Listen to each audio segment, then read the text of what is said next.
The locker room echoed with the slam of metal doors and the jeers of my teammates. But all I could hear was the pounding of my heart as Jordan's hand brushed mine in secret, our fingers intertwining for a split second before pulling away like we'd been burned. That was the moment I knew we were playing with fire in a world that would gladly watch us burn. 20 years later, sitting in this quiet cafe in Seattle, with the rain pattering against the window like forgotten tears, I'm finally ready to tell you how two scared kids from a small-town high school in Texas turned their hidden whispers into a roar that echoes across the nation. It started in the fall of 2005, when I, Alex Thompson, was just a 17-year-old quarterback trying to live up to my father's dreams of gridiron glory. Ridgewood High was the kind of place where Friday night lights blinded you to anything that didn't fit the mold: football, cheerleaders, and a strict code of what it meant to be a real man.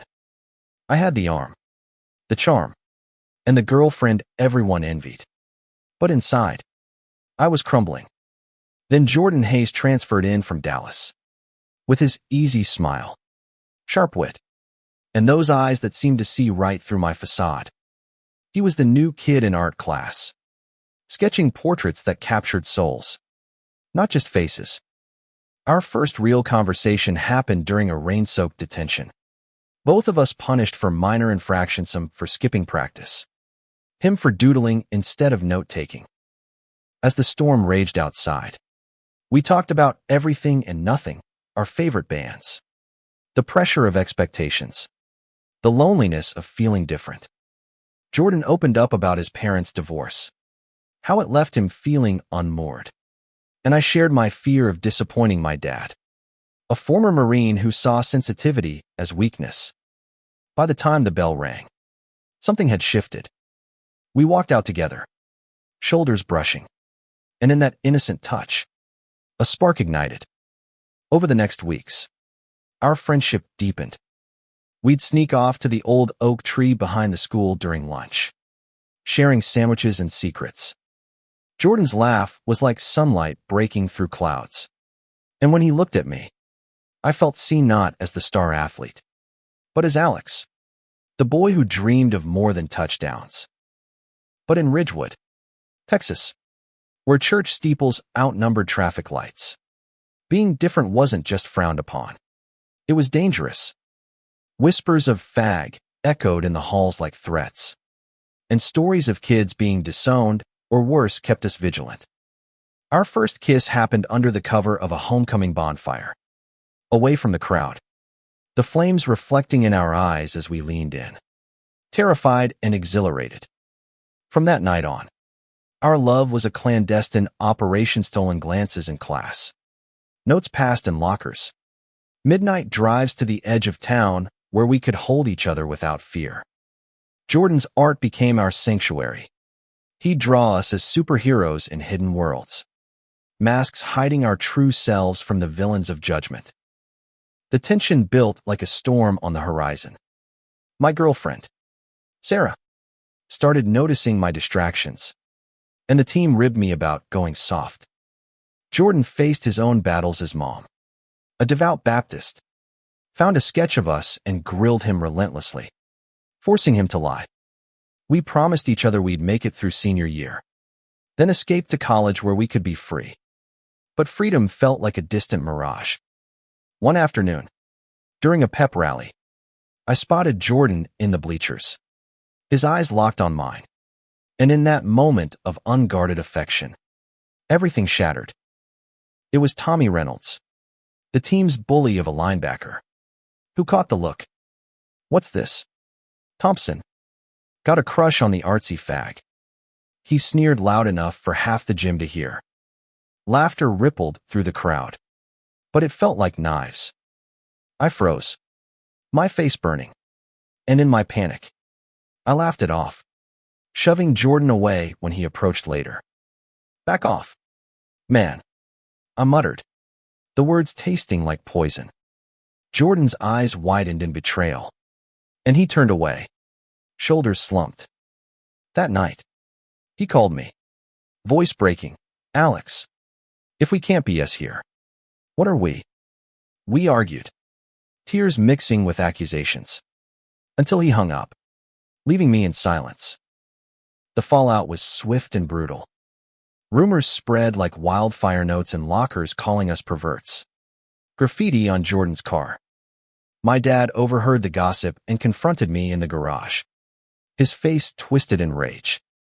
No son of mine is going to be some queer disgrace, he bellowed, slamming his fist into the wall.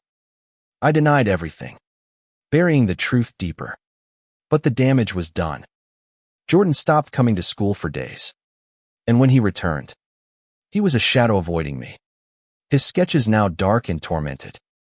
I tried to reach out, slipping apologies into his bag. But he pushed me away, whispering, "It's too dangerous, Alex, for both of us." As winter set in, the isolation gnawed at us. I drive past his house at night, seeing his light on, wondering if he was thinking of me. One snowy evening, rare for Texas, I couldn't take it anymore. I snuck out, threw pebbles at his window like in some cliched movie. And when he appeared, eyes red from crying, we fell into each other's arms on the porch. "I can't lose you," I sobbed. We reconciled under the stars, vowing to be more careful, but the world had other plans. Sarah, sensing the rift, cornered me at a party, demanding answers. In a drunken haze, I confessed enough to break her heart, and she stormed off, vowing revenge. The next day, the school was abuzz. Sarah had told her friends, and by lunch, the principal called us both in. "This kind of behavior isn't tolerated here," he said sternly, though his eyes held a mix of pity and disdain. We were separated, warned, and Jordan's mom was notified. She pulled him out of school, enrolling him in homeschooling, citing bullying. I was left alone, facing the glares and punches from Tommy and his crew. One brutal afternoon in the parking lot, they ambushed me, fists flying as they shouted slurs. I fought back, but ended up bruised and bloodied, collapsing in my truck, sobbing for the love I'd lost. Months blurred into a haze of survival. Graduation came and went without Jordan. I heard he'd moved back to Dallas with his dad. I went to college on a football scholarship, burying my pain in parties and pretend relationships. But every night, I'd dream of him, our hidden moments replaying like a torturous film. Years passed. I dropped out, wandered jobs, always feeling incomplete. Jordan, I later learned, pursued art in New York, channeling our story into paintings that whispered of forbidden love. It wasn't until 2015, with marriage equality sweeping the nation, that hope flickered. Scrolling through social media one evening in my Austin apartment, I saw his name, Jordan Hayes, exhibiting in a gallery. My heart raced as I booked a flight, arriving unannounced. The gallery was filled with canvases of shadowed figures embracing, titles like Hidden Flames, evoking our past. There he was, older, wiser, but those eyes still pierced my soul. "Alex," he whispered, disbelief turning to tears. We talked for hours, spilling regrets and revelations. He'd come out years ago, faced rejection, but found strength in community. I'd stayed closeted, marrying a woman briefly before divorcing, haunted by what we'd lost. "We were kids, forced to hide," he said, taking my hand. That night, under the city lights, we kissed openly for the first time, the weight of years lifting. But our reunion wasn't fairy tale smooth. Old wounds reopened. Jordan resented my past denials, and I struggled with guilt. We argued about the pain we'd caused each other, the years stolen by fear. Therapy helped. Sessions where we unpacked the trauma of high school, the societal pressures that pitted love against survival. Slowly, we rebuilt, moving in together in Seattle, where rain washed away the dust of Texas. As we healed, we decided to share our story, Jordan's art evolved into a series called Unveiled Hearts, and I started writing. Our experiences fueling a memoir. The world had changed. LGBTQ plus rights advanced, though challenges remained. We spoke at schools, sharing how hiding love nearly destroyed us, emphasizing empathy and acceptance. One poignant moment was returning to Ridgewood for a reunion. Tommy, now a humbled father, approached us, apologizing through tears. I was wrong. I'm sorry for the pain I caused. Our story culminated in a quiet wedding on a Washington beach, surrounded by friends who'd become family. As we exchanged vows, I looked at Jordan, seeing the boy from the bonfire and the man who'd endured. We hid to survive, I said, but now we shine to inspire. The waves crashed in applause, symbolizing the tides of change. Today, as I sip coffee in this cafe, our book launch approaches. It's not just our taillights, a beacon for every kid still hiding. A reminder that love, no matter how suppressed, can rise. We've turned pain into purpose, proving that even in the darkest closets, light finds a way. And in that, we find our meaning, not just survival, but thriving, hand in hand, unashamed. The years after our wedding brought new chapters, ones filled with the quiet joys we'd once only dreamed of. We adopted a rescue dog named Scout, who bounded through our home like a symbol of the freedom we now embraced. Mornings were lazy. Coffee shared on the porch as we watched the Puget Sound mist roll in. Jordan sketching while I typed away at articles for LGBTQ plus advocacy sites.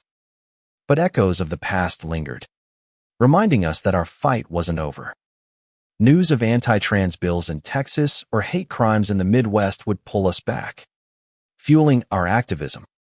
One evening, as we prepared for a panel discussion at a local university, Jordan turned to me with a vulnerability I hadn't seen since high school. "Do you ever wonder what if we'd come out back then?" he asked, his voice soft. I pulled him close, feeling the steady beat of his heart against mine. "Every day," I admitted. "But we wouldn't be who we are without the struggle." That night, on stage, we shared raw anecdotes, the fear of that locker room brush, the agony of separation drawing tears and applause from the audience. A young student approached afterward, whispering, "Your story saved me from hiding." In that moment, the pain felt redeemed. Our advocacy grew. We founded a nonprofit, Hidden No More, providing resources for queer youth in conservative areas. Virtual mentorship programs connected kids like our younger selves with allies, offering safe spaces to explore identity. Funding came slowly at first, from gallery sales and book royalties, but momentum built. Celebrities shared our memoir on social media, amplifying our voice. Yet, success brought backlash, hate mail from old Ridgewood acquaintances, online trolls spewing venom. We leaned on each other, turning negativity into fuel. Family reconciliation added layers of emotion. My dad, softened by age and a heart scare, reached out after reading our book. "I was wrong, son," he said over the phone, voice cracking. "I love you, and I'm proud." We visited Texas, walking hand in hand through our old high school, now with pride flags in the counselor's office. Jordan's mom, after years of silence, attended one of his exhibits, tears streaming as she hugged us both. "I was scared for you," she confessed. Forgiveness wasn't easy, but it healed fractures we thought permanent. Amid the busyness, our romance flourished in small ways, a surprise picnic in the woods, where we'd recreate our oak tree lunches, whispered "I love yous" during stormy nights. Jordan's art captured these moments, evolving from shadowed figures to vibrant portraits of joy. One piece, Emerged, showed two men dancing in sunlight, faces alight with freedom. It sold for a record amount, proceeds going to our foundation. Challenges persisted. When a conservative group protested our talk at a community center, shouting slurs that echoed our high school nightmares, security escorted them out. We stood firm, Jordan's hand in mine, declaring, "Love isn't a threat, hate is." The crowd cheered. But afterward, in our hotel room, we held each other, processing the fear. "We've come so far," Jordan murmured, "but there's still work." It strengthened our bond, reminding us why we fought. As our story spread, media interviews follow ed podcasts, TV segments, each one peeling back layers of vulnerability. A documentary crew shadowed us for months, capturing intimate moments, us cooking dinner, debating politics, visiting shelters, premiering at Sundance. It won awards. But more importantly, it sparked conversations. Letters poured in from around the world, parents learning to accept, teens finding courage. In quieter times, we'd reflect on high school, marveling at our resilience. We were forced to hide, I'd say. But look at us now. Jordan would smile, tracing my jaw. The world's ready because we made it so. Our love, once a secret, became a testament to humanity's capacity for change, proving that even hidden hearts can beat loud enough to shift the world. Life's rhythm settled into a beautiful cadence, but new adventures kept us vibrant. We traveled to pride events across the country, from New York's bustling parades to San Francisco's historic celebrations, marching with banners reading, "Love wins, our story proves it." In Chicago, a young couple approached us, saying our book inspired their coming out. Moments like these reaffirmed our purpose, turning personal pain into collective progress. Back home, we expanded our family. After years of paperwork and waiting, we adopted Mia, a spirited 6-year-old from foster care. Her laughter filled our house, chasing away any remnants of loneliness. Teaching her about love in all forms became our daily joy, reading books with diverse families, attending family pride picnics. "You two are my heroes," she'd say, hugging us tight. Jordan's sketches now included her, a trio of love against the world. Professional milestones mounted. My writing led to a TED Talk, where I stood under bright lights, voice steady. Hiding love doesn't extinguish it, it fuels a fire that can illuminate paths for others. The standing ovation moved me to tears. Jordan's gallery shows sold out, his work hanging in museums, each piece a narrative of resilience. Together, we co-authored a children's book, The Secret Tree, about two friends finding courage, subtly introducing queer themes to young readers. Yet, vulnerability remained. During a health scare, Jordan's routine checkup revealing a benign lump, we faced mortality's shadow. Holding hands in the doctor's office, we promised to cherish every day. It deepened our intimacy, leading to renewed vows on our 10th anniversary, surrounded by loved ones on that same beach. Through hiding and revealing, Jordan vowed, "You're my forever." Community work intensified. We lobbied in D.C. for protections against conversion therapy, sharing testimonies that swayed votes. Back in Texas, we funded scholarships for LGBTQ+ students at Ridgewood High, transforming our alma mater.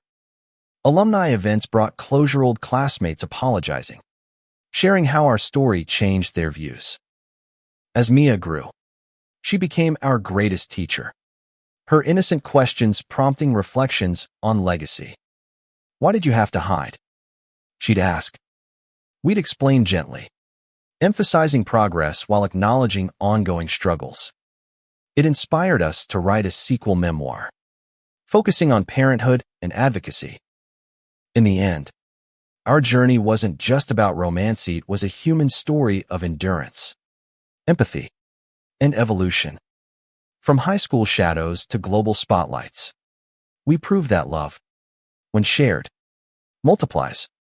And as the world listens, We're reminded, every hidden story, once told, can heal hearts and change histories.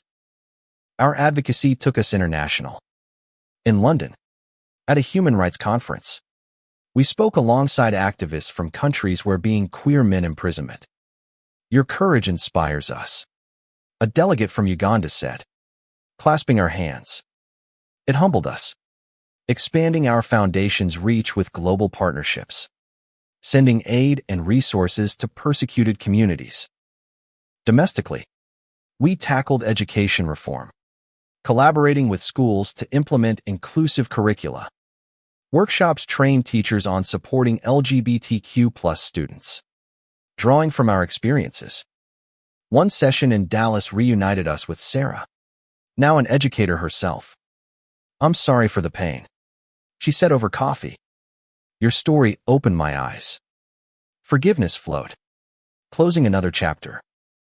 Mia's teenage years brought echoes of our past. When she came home upset about a classmate's bullying, we shared age-appropriate pieces of our history. Stand tall, Jordan advised, and know you're never alone. She flourished, becoming a youth ambassador for our nonprofit, her speeches echoing our message with fresh energy. Creatively, Jordan ventured into digital art, creating VR experiences immersing users in queer history. My writing evolved into screenplays. A film adaptation of our memoir entered production, with us consulting to ensure authenticity. Premiering to acclaim, it sparked dialogues in theaters nationwide. Personal growth continued through therapy, where we addressed lingering traumas. We've built a life from ruins, our counselor noted. It strengthened our marriage, leading to spontaneous getaways hiking in the Rockies, where we'd sit by campfires, reminiscing. As we approached our 20th anniversary, a surprise arrived, Mia's adoption of a sibling, little Theo. Our family complete. We marveled at the love surrounding us. From hiding to this, I whispered to Jordan one night, "Kid's asleep." He smiled. The world was ready because we were brave. Our story, now a beacon, reminded us that humanity thrives when love is free. In sharing, we found not just healing, but a profound connection to the human spirit's unyielding light. Global impact grew exponentially. Invited to the UN, we addressed world leaders on LGBTQ+ rights, our voices joining a chorus for equality. Stories like ours, I declared, prove change is possible. Applause thundered. But the real victory was in emails from youth worldwide, finding hope in our words. Locally, we transformed our Seattle home into a community hub, hosting support groups and art therapy sessions. Jordan's studio became a classroom, teaching queer kids to express through creativity. Art saved me, he'd say, guiding brushes. Mia's activism bloomed. At 18, she led protests against discriminatory laws, her passion mirroring ours. Theo, curious and kind, asked endless questions, fostering family discussions on identity and acceptance. Professionally, the film won Oscars, dedicating awards to every hidden love. Royalties funded expansions, safe houses in conservative states, online platforms for anonymous support. Intimacy deepened with age. Walks along the Sound, hands linked. We'd reflect on high school. We survived because of us. Jordan mused. Health remained vigilant. Annual checkups became rituals of gratitude. A milestone, returning to Ridgewood as honored guests, unveiling a memorial plaque for queer alumni. Tommy, now an ally, spoke. Their story changed me. Tears flowed, symbolizing redemption. As grandparents someday loomed, we wrote a legacy book, Echoes of Love, for future generations. Our journey, from forced hiding to open embrace, embodied humanity's arc toward compassion. In quiet moments, we'd sit, hearts synced, knowing our love not only endured but ignited change. The world, finally ready, heard and healed. Decades on, our influence rippled outward. Hidden no more, chapters spanned continents. Aiding refugees fleeing persecution. Virtual reality tours of our life story educated millions. Fostering empathy. Family expanded with Mia's marriage to her partner. A joyful ceremony blending traditions. Theo pursued environmental law, infusing justice with our values. Grandkids arrived. Their laughter a symphony of progress. Creatively, Jordan's retrospective exhibit toured museums. Each piece a chapter of resilience. My books became curricula staples, inspiring curricula worldwide. Challenges arose, rising extremism tested resolve, but unity prevailed. We testified in courts. Voices steady, defending rights. Intimate evenings, sharing wine by firelight. We'd toast to the boys who hid and the men who revealed. Love, eternal, proved unbreakable.